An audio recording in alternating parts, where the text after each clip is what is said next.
Og så skal vi til noget helt andet. Film med stærke scener, hvor blodet flyder, monstrene viser deres ansigt, og rædslerne får frit spil, kaldes for splatterfilm. I mange år blev genren kun dyrket af et lille kultpublikum. Men i dag er der opstået en helt ny splatterkultur.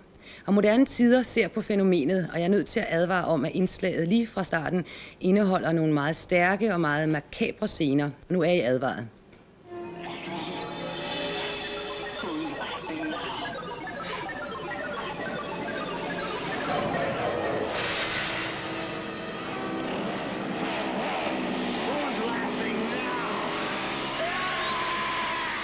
En scene fra en splatterklassiker. Hovedpersonen har taget sin forheksede hånd af, og nu jagter han sin egen løsluppende legemsdel. Nogen siger, at disse film konfronterer os med vores allerinderste følelser, med aggressionerne, med tabuemner, som vi ikke tør tale om. Andre kalder dem spekulative trivialfilm, der spiller på vores mest primitive instinkter.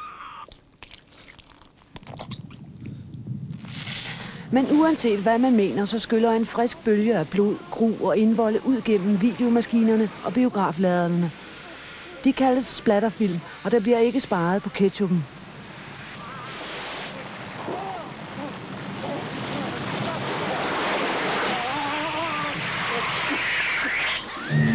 Lemlæstede kropsdele, udrevne øjne, uhyrlige monstre, bestialske massemordere og blod i litervis. Splatterfilmen er tidens store dille. I specialforretninger bliver splatterlitteraturen revet væk fra hylderne. American Psycho, der handler om en iskold jobbie-massemorder, er blevet en bestseller.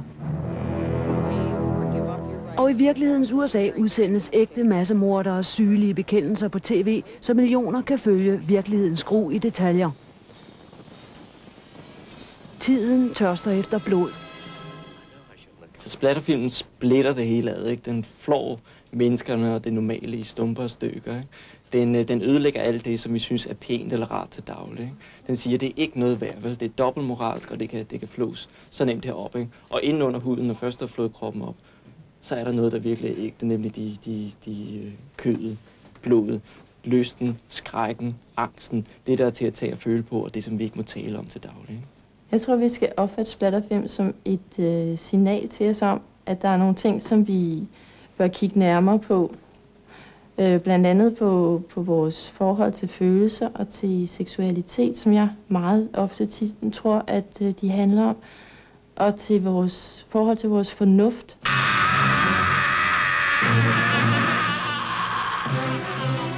Også i Danmark er der opstået en ny generation, der dyrker blodet og rædslerne.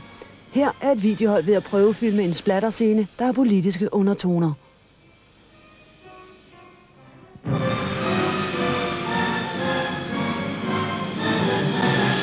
Skrækfilm og splatterfilm, det er den sidste egentlige protestfilm. Og det tror jeg rigtig nok.